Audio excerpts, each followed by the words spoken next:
Call your name in a conversation. You just look like an old dude now who loves an 80s song. Really? No one goes, oh, Teen Titans Go. Yes. They just Nobody go, knows that. What is that? Nobody knows that. Teen Titans Go is really... Plus you're live.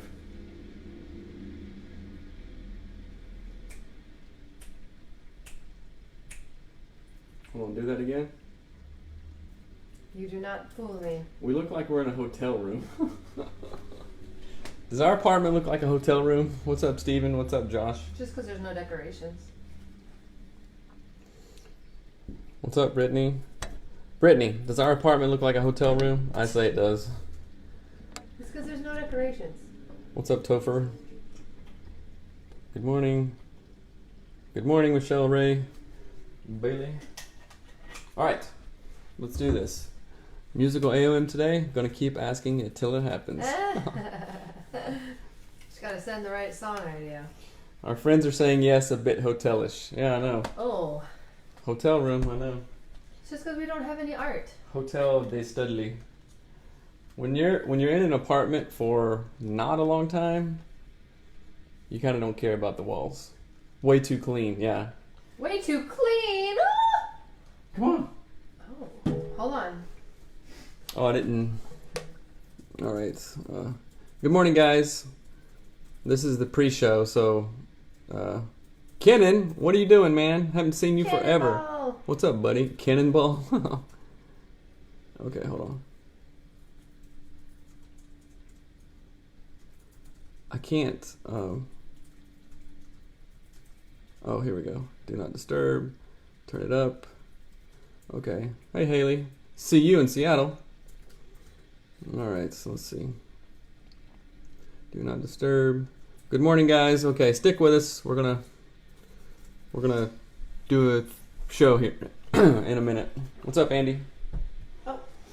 In a conversation. Oh yeah. Someone has to say a song. We'll sing a song, but... Okay, say a Morning. song. No, I'm not saying I know one. You know all songs. I know some songs. I know think Tooth it's the and Nail entryway. songs. Every hotel I've been to has that little square. Yeah, I know. Oh, like This the doesn't door, look like a the door nook. working out like a madman for BC Challenge. That's right, brother. Bro. Bro. Broke him.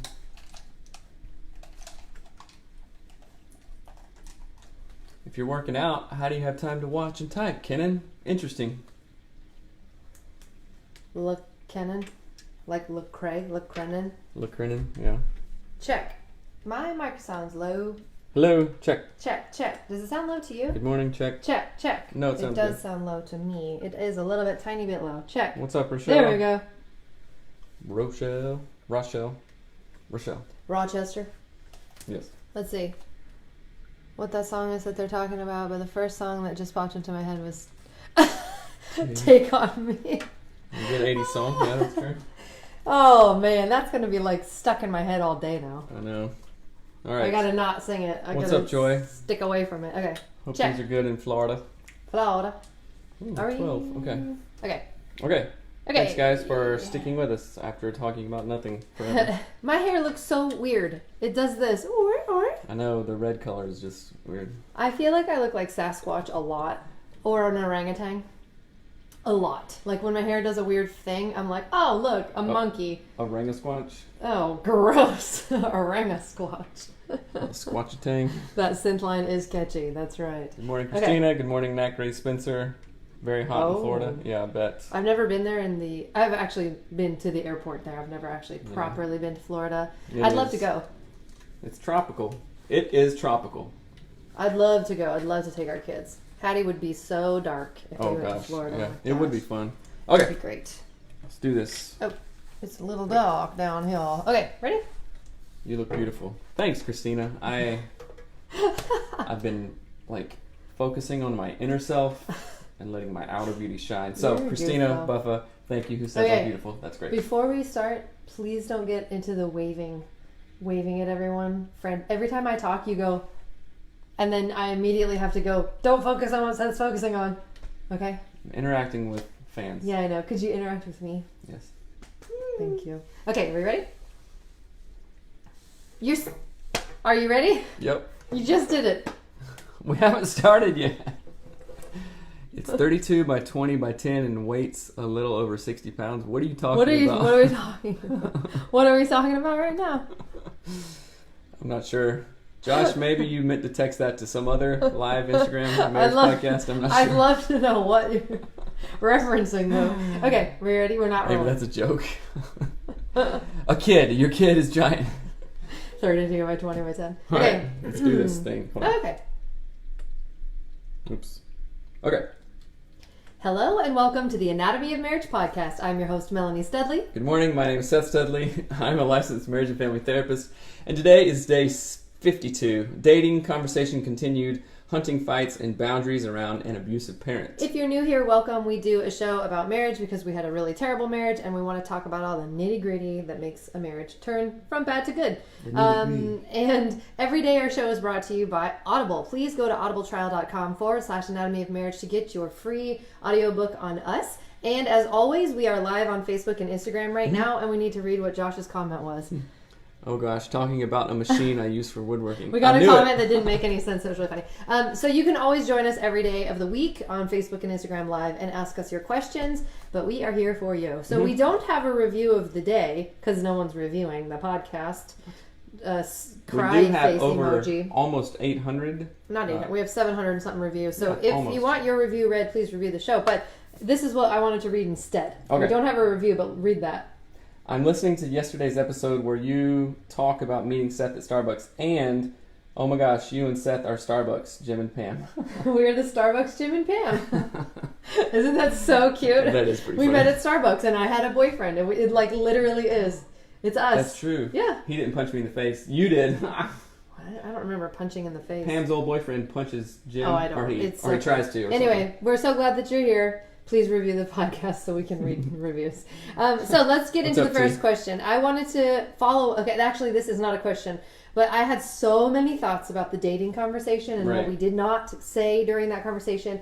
So I have things I want to say so that y'all who are dating can think about this in a different way. So I just was thinking about the word dating. I'll let you read it. And I was like, what the crap does dating even mean? And when I Googled it, like the definition of dating and like the history of the concept of dating, it is like a date on a calendar. I am dating. I am going on multiple dates on the calendar with you. Meet with a person. Right? And so I wrote, dating means seeing someone on a regular basis, as in on several calendar dates. Dating. The goal of dating is not to have sex. It's not to play at being married, but to see if you're compatible with the person for the long run. There's a, let's see.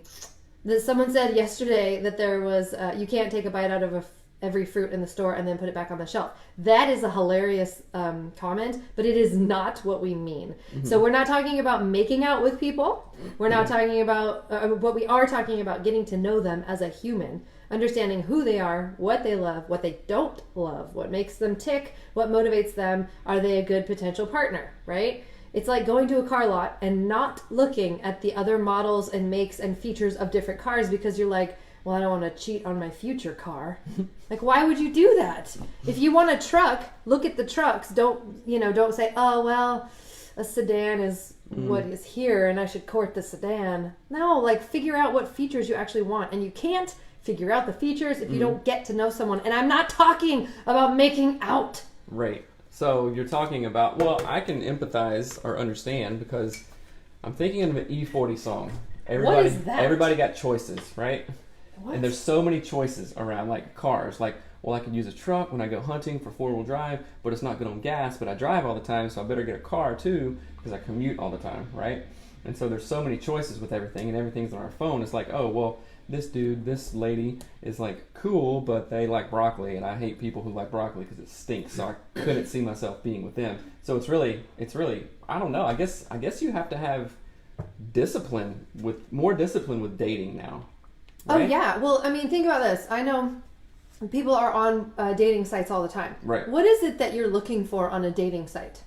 You cannot tell by someone's face and their profile picture and what they say about themselves if they're a good person, if they'll make a good father, if they love to like pick their nose and wipe it on the couch. You can only learn these things by being in proximity to humans. And that's why I think like we met when we met, I was dating somebody else and we worked together for a year. So I saw Seth and we worked at Starbucks. So I would wake up at like 3:30 in the morning. We would go to Starbucks. We sometimes would start working at 4:30 in the morning. What are we doing together? This is the best way to meet somebody. You're mopping a floor. Right. You're working at like the rush shift and where early, it's like, so you're tired. You're super tired. You're mopping. You're doing like thankless tasks. You're having to work with a bunch of different people. Like I have to see, can you understand when she tells you to do that thing and you have to go do that part of the whatever the job is, right? Right. So it's essentially it's like high pressure. I don't mean like a Starbucks is a high pressure job. It's a really hard job, that's for sure. And you're getting to see someone how they respond under pressure. How do they respond when someone is mean to them? Someone is mean to you at Starbucks every day when you work there. How does he respond? Does he punch the counter? No, he's normal. So I got to see every facet of how Seth interacts and behaves in the real world under lots of different circumstances because we work together. If I saw his profile picture and it said, I like hiking in Jeeps, I'd be like, whatever. I don't like Jeeps. I like Toyota. I know you don't like Jeeps. FJ Cruisers, FJ40. I never in the literal 100 year in the Start literal over. 1 year that we worked together and did not date. I don't remember thinking anything like bad about you. I thought you were kind of wacky because you had a shaved head, but never like, oh, she's a bee, or like other females that I worked with there. I'd be like, yo, she's crazy. No thanks. So if I was like, no. But for you, I never thought any of that, Yeah. And even with the guys, I'm like, come on, dude, you're like being a douche or whatever. And I never thought that of you. Yeah. Well, and I did. Hold on. Someone wrote a comment. I want to see. We are 26 and 27, married for 5 years, and our 30 to 40-year-old friends who are single consistently make us feel bad about their singleness. We're honestly kind of lost as to what to say to them at this point. Yeah, that is really hard. I don't know. Ain't nobody should be making you feel bad, though. For yeah, one. no, that's goofy. I'd ask them, like, okay, what are you doing to... I tell them, go get a job at Starbucks. You'll find somebody. Right. So another person says, I met my husband online. We met in person a that's a month long one. after meeting online and talking, and then we started hanging out and getting to know each other. We were engaged for 6 months later, married a year after our engagement, and here we are. I will say it makes relationships really hard, especially when they move as fast as we did. To this day, my husband and I have known each other for 4.5 years, and we've been married for 3. Yeah. Yeah. That's we a lot. got engaged 10 months after we started dating. No, That is we got very married. wrong. What was it? Still wrong. Say the thing. We were friends for 1 year. We were engaged. We were dating for 5, engaged for 3. So You don't married even after. know me. I don't know. Met my husband at a hardcore show. Whoa, Yeah. nice. Okay, what show was it? Now we're talking. Or honestly, That's great. yeah. That's super exciting. Yeah, I mean, that's the thing I think of people, like, meeting someone. I mean, not that meeting someone online is, obviously it works, right? But you'd be better to meet someone online in a group that you like hardcore metal fans on Facebook, right? Than to be like, oh, dating app. Everyone in the world is on this app. Wonder who I'll find. Those work too. Yeah, I'm not it's trying to put them trial and down, error. but I'm just saying. But the thing I wanted to say, it says Local show. He was the screamer in the band. Oh, Nice. there you go. It Seth works was for the the show. drummer in the band. But yeah, so I think I just wanted to talk about what dating is, what it means, why you do it. It isn't like the things I was trying to figure out about Seth when we were dating is, will he be a good, kind husband? Is he kind to women? Is he kind to children? I remember when we were dating and you met my niece, who is 16 now. At the time, she was like 1, and he picked her up. I did. And I was like, well, take me now. Like, it was like, that's all I needed to see was him treat a little tiny girl like she was an angel, and he didn't even know her, and he was so nice to her. And so it was showing me his behaviors over a long period of time in various scenarios. Like, what is it like when we get stuck in a line somewhere? Does he freak out and yell at people? What do they say? You could feel your ovaries. Yeah, I could feel my ovaries. A baby. Okay, let's see.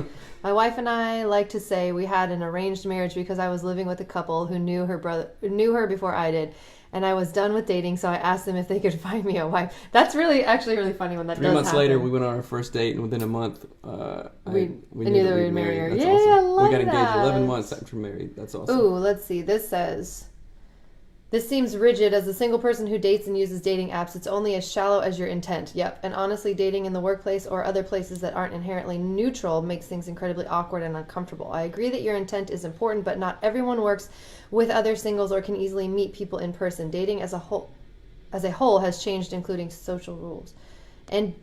And with dating, the end game isn't always marriage. More people are more comfortable being partnered instead of married. That's a great point. That is a very great point. This is why we need a podcast about this. Wink, wink. We're married. We've been married almost 15 years. And it was our goal. It was our goal as like humans to be married. Right. So I don't want to be. I know it does seem rigid, and I was thinking about that, and I maybe apologize for it, but also admitting. Don't spray green juice on me. Admitting that, yeah, I haven't dated a person for 15 years, so I don't know, right? And Tinder and all, even Instagram. There's a bunch of different dating apps Facebook too. was, but that's just, it's way different. The landscape is different. So I literally have empathy. Like, it would be really hard. And yeah, what is the intention? I don't even know. So you know what? We don't even know what we're saying about dating. So well, no. It's not that we don't know what we're saying. It's that this is our perspective of it. Mm-hmm. They're asking us about dating, not, you know what I mean? I don't necessarily think it's a problem to meet somebody online.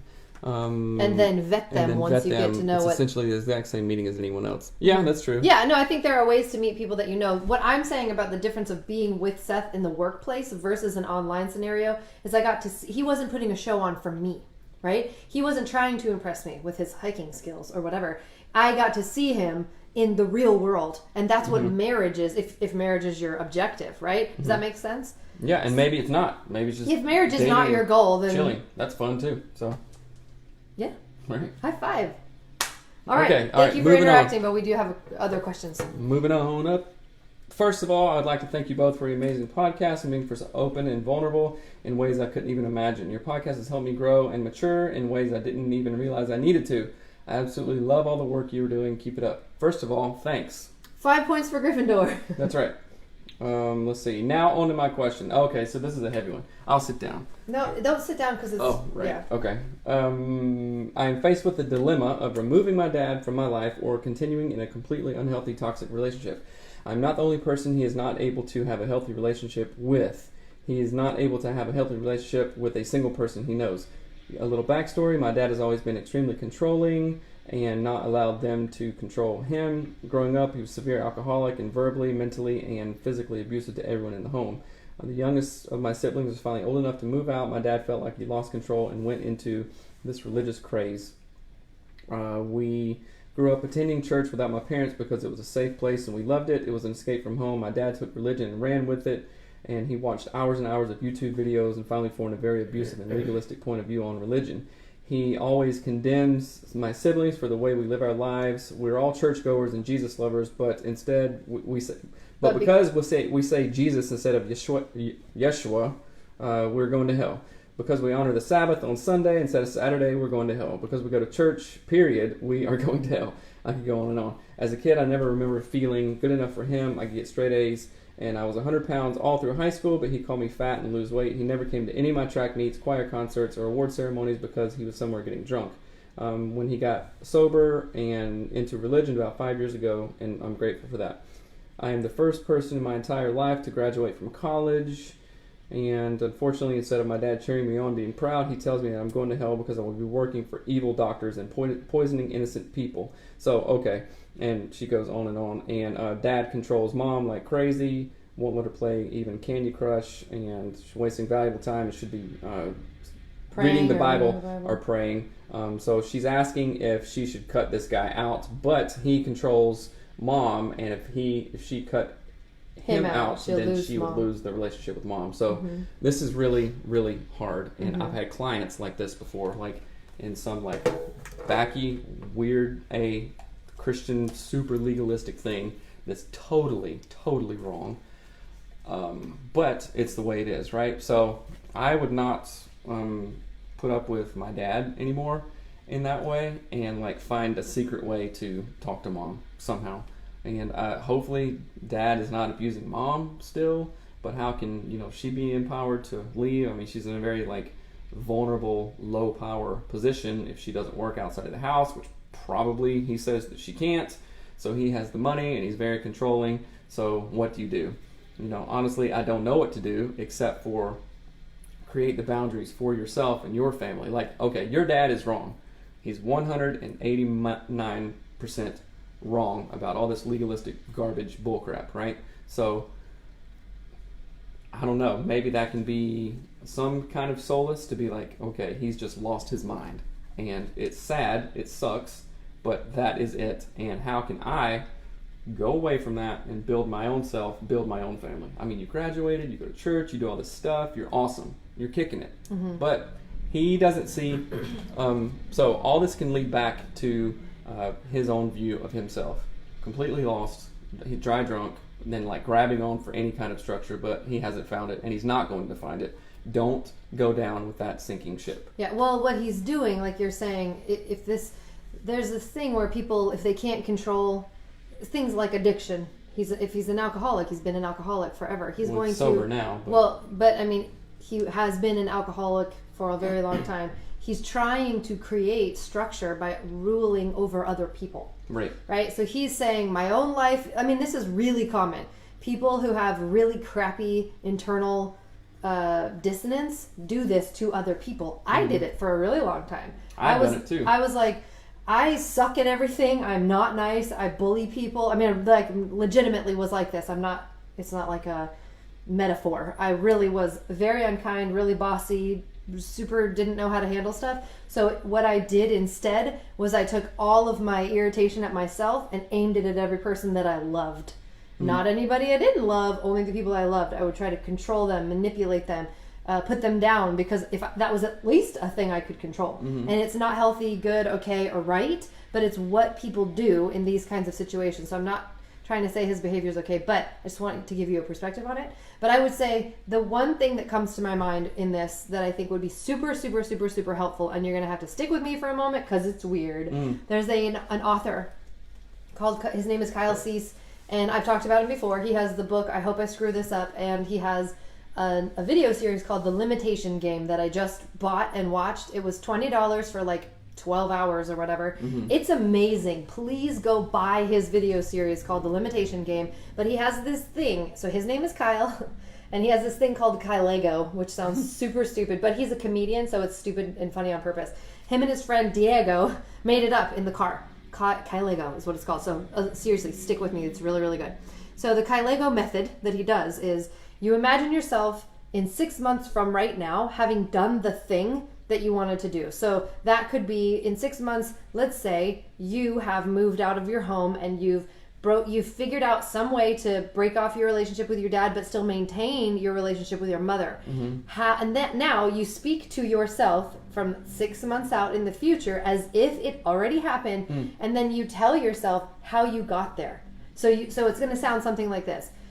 And you do this, actually, it's helpful that you can do this with another person, or you can just do it by yourself. But if you have a person who's willing to help you, it's awesome to do it together. So you would say like this, like, I'm imagining myself 6 months from now, 6 months from today, I've already accomplished the thing I want to accomplish. I'm going to tell Seth about how I got there. I mean, like, Seth, it was so amazing. I moved out of my house, and I got a job at the Starbucks down the street so I could meet new people. And it was really cool because I thought my dad was going to be upset about it, but I was able to like get past my fear and talk to my mom. I took her out to dinner and I talked to her. My dad said it was okay and he didn't know what we were talking about. And so I sat down with my mom and I had a list of things I wanted to share, but I used the AOM sandwich method on all of them. So I said, Mom, I really love you, but Dad is doing this, but I love how you've helped me. And you just walk yourself backwards through how you got to the place that you want to be. Does that make sense? And I think in this situation, it's so complicated and it's so hard because, yeah, that's a huge deal. That's your dad, right? No matter what, that's your dad. And that's really hard to be like, I'm going to walk away and blah, blah, blah. But sometimes that's okay. Yeah, that's okay. And I'm not, better. Yeah. It's absolutely better. I'm definitely not saying you can't just do that, but I do think it would be helpful to imagine how you get there, but you got to start with having already been there and succeeded. I hope that makes sense. A listener says, as a believer that calls Jesus Yeshua and has Sabbath on the Saturday and Jewish holidays, that father is a rabid person. He's got internal insecurities that he's projecting on everyone else. The rest of us aren't even close to that rabid and judgmental. Yeah, that's true. That's true. I think you're nailing it on the head. He's projecting all his internal crap, and it's just. It says, it's my not dad working. treated me like this and is treating them, but on the other side of the religious wall, let's see. He needs therapy. Yeah. Mm-hmm. Yeah, that's hard. It's hard. People are just how people are, and that is not easy. But thank you for sending in that question, and hopefully the Lego, as weird as it is, might help. Kind of Lego. Okay, so There's another long one. But here's another long one. It's good though because It it's is good. really kind of hits home. There's been an ongoing conflict about my husband's hunting habits since we got married, and especially since having our sons 3 years ago. And I'm hoping you could offer some advice. Married 5.5 years. He's always turkey hunted for a few days each spring and deer hunted a few days each fall, usually 3 to 5 days at a time. And the location is about 40 minutes away. And there's a significant cost increase because it's an out of state, and it costs more if you don't hunt in the state that you are live in. And let's see, he's only gotten 3 turkeys during that time, but I don't even like turkeys. I do like the deer, which is good, but the rub is it's like I'm just really fed up with the expectation that I'll make room in my schedule for him to go out hunting, or at a minimum lose a weekend with him that we could otherwise have spent together. He only gets every other weekend off, and we usually don't get a lot of time together during the week. So I don't like that he prefers to leave me and our son home to go spend those days away from us, but he loves hunting so much that despite the conflict it has caused, he hasn't shown much willingness to give it up. Even if he did give up, he'd have resentment toward me over that for keeping him doing what he enjoys. So it's kind of a lose-lose situation. I don't really have an equivalent hobby like this, but he says since he supports me going out with friends once or twice a month after our son goes to bed, or an occasional overnight scrapbooking retreats, that I should support what he likes to do. It doesn't feel fair, and I feel taken advantage of. Every year we have the same fights, and I don't know how to get past this. So, I love to hunt. I'm an avid hunter, and when fall comes around, I literally try to be in the woods as much as I can, and it has definitely been way too much, totally out of line at times, and ridiculous. Tell us more about how it's ridiculous, because I have lots of thoughts on it, but I want to know from your perspective. I love this question. Thank you for sending it in, because in our marriage, when it is fall, and it's like elk season and then deer season in a row, it's like right in a row, it is first. Literally like he is gone. No, it's deer, elk, then late deer again. Cool. But he's gone for, like, literally he'll wake up at 3 a.m. and go, excuse me, like traipse out into the woods and sit for hours and hours and hours and hours. And I'm getting the kids ready by myself, getting them off to school by myself. He doesn't see them in the morning. And then he comes home from work after hunting in the morning and does the exact same thing. Don't see the kids. I'm doing everything by myself. And often it's like, you didn't get a deer, or you got deer, but it tastes like butt. Who cares? I mean, gamey food is so gross. Well, elk tastes like a petting zoo smells. Okay? It's disgusting. It's so gross. Anyway, but tell me what... I like it and the kids like it. I mean, I don't... Yeah. Well, like, how do you make sense of that? So, obviously, I know what the husband is saying, because being out in the woods, just even the possibility of seeing a giant animal up close, much less getting one, is like the most adrenaline. It's the most like biopsychosocial spiritual thing for me that can happen, right? It's like, think about like just your brain and body exploding with joy and awe and wonder and blowing something's peace. Brains out. Yeah, no, totally. It is absolutely not about this is such an amazing spiritual moment. I think I'm going to blow the crap out of that thing. No, I agree, and that's that beautiful. one of the things that I thought was that I think what's going on is it is such an adrenaline. It's such a different thing than normal everyday life, and it's just unfortunate that it involves being gone so much. And his hunting habit was literally like he could walk to where he hunts from our house. So he is not driving out of state. He is not getting a hotel. He is not having to buy out-of-state licensing tabs, which I don't think I can even deal with. Out-of-state license tabs, I don't know where you guys live, but if I wanted to go hunt in Idaho or something, it literally would be like $500 or $600, right? Or Oregon or somewhere like that. But for me, it's literally like $110 for the season. It's not much, right? So I will say that I was out of balance, because it's like I have this limited amount of time, literally once a year, and I want to like it's like you going to like your most favorite thing. Like, what if you went to a Kyle Cease or a Mel Robbins or anything? Oh, I kind forget of like, you exist. Exact. Kids? What kids? Exactly. Yeah. So, and then because I know that you absolutely love it so much, I'd be like, all right, these next, 2 weeks are kind of going to suck, but that is okay. And that's where we are right now, I think. And that's where we have been. I've definitely been like, okay, you do the work, I'm going. And just like, well, that's not cool. And then I get out there and I'm like, I shouldn't really be here because I left her with all this crap to do. It wasn't balanced, right? So looking back in hindsight, I'm like, yeah, I can hunt all I want. And she'll let me hunt all I want. May it be balanced. One of our viewers is a vegan. I'm very sorry. She said I love y'all, but the vegan over here is barfing. Well, plug your ears. Yeah. What was I saying? Don't remember. Well, but you were. We did make an agreement. I told Seth, like, I do not want you to be gone this much. You don't see the kids. You don't. But I also knew it's a very short window of time. He was for a while like hunting with one of his best friends. And again, he could walk to the place that they hunt from our home. So it's not like it was as big of a financial and time. I've never been gone overnight other than like work stuff, really. I never hunted overnight, but maybe. I mean, you have not even like some of our friends go to the other side of the state and hunt over there. So that's like a whole week that they're gone and stuff like that. But so it is slightly different. But I had to I had to weigh on my own side of things like our kids really love it when he hunts. They love when he gets something, like if he gets a deer or whatever, they help him. Now, Christina, you really plug your ears here. So I'm talking about animal cruelty, essentially.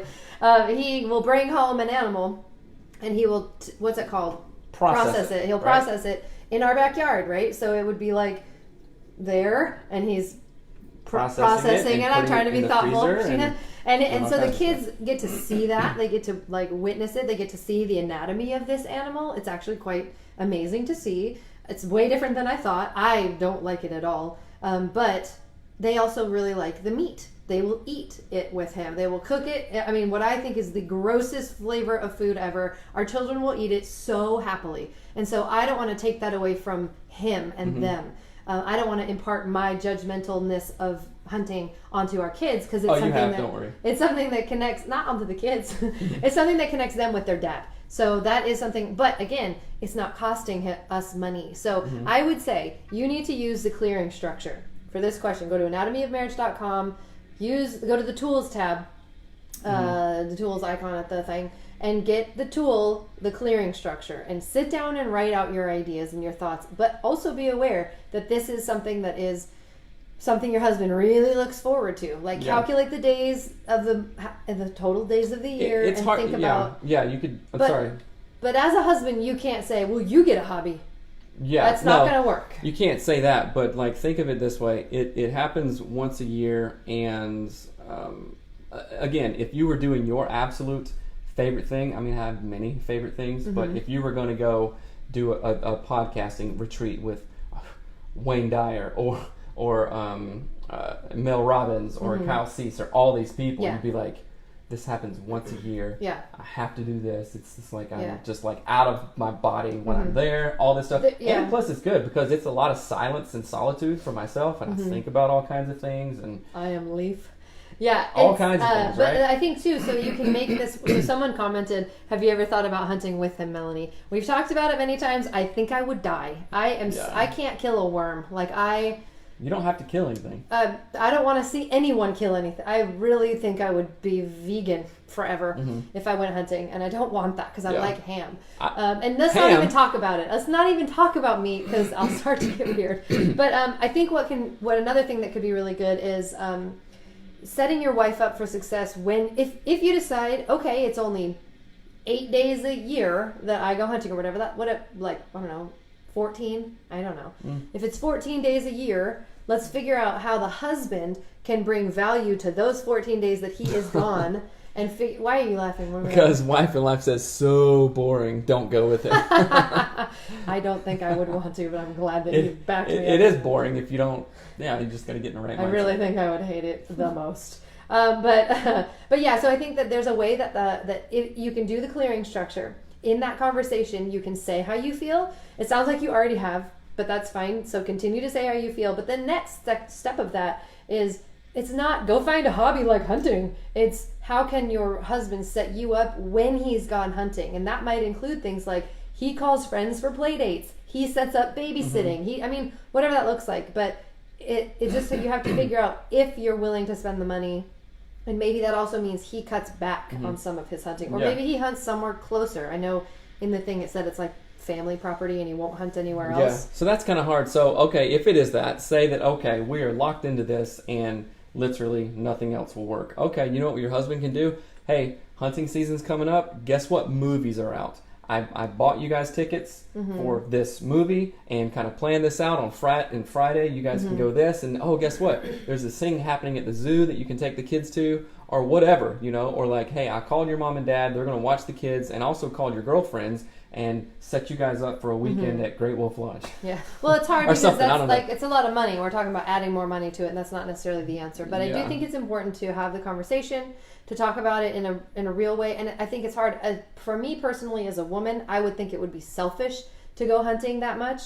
Because I'm like, I'm not even bringing something back that is valuable to everybody, right? But at the same exact time, I would not think it was selfish to go to a Kyle Cease conference for 3 days. Yeah, what do you bring back? You can't even bring back food. And so I think it's just really important to have a different mindset around it and figure out how we can make it good. So I turned Seth's hunting into a time where the kids and I celebrate what Daddy is doing. I'm not even a part of it, other than I'm not turning it into something negative. I used to be really negative about it, but now it's like, oh, Daddy's going hunting. Go kiss him goodbye. Let's get his stuff ready. Like, do whatever the things are for Daddy to go hunting and get his truck, right? So it's a way to show your kids that you can honor differences. Really honor differences. I don't eat any of the meat he gets because I don't like petting zoo taste.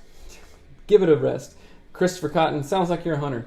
Maybe you live in Washington. He says there's a difference between hunting and killing. Yeah, there's a huge difference, and that's, you know, I trust that, but I don't know if I understand it, but I trust it.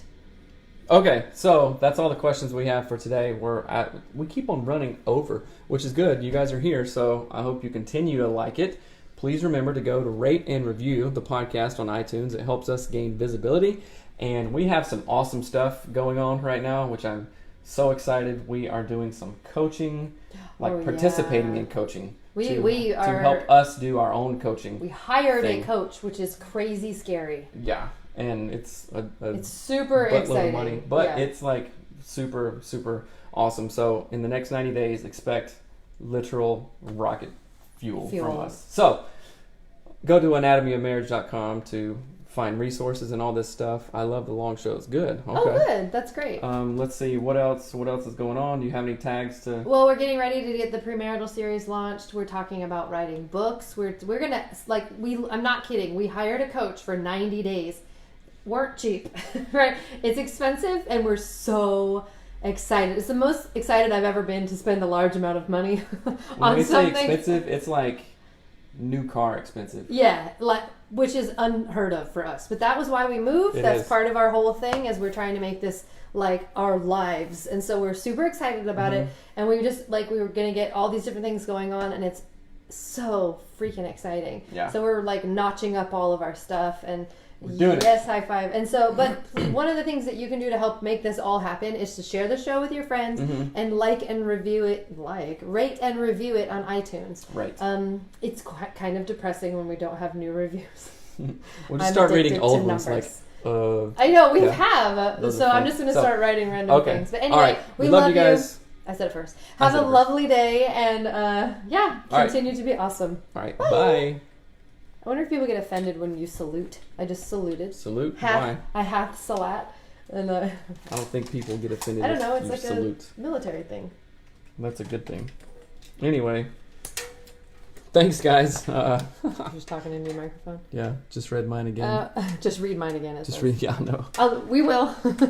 All right. See you later, guys. Maybe we should read it in like French. We got a review from Paris. We'll just translate it. Google translate it. All right. Bye. Bye.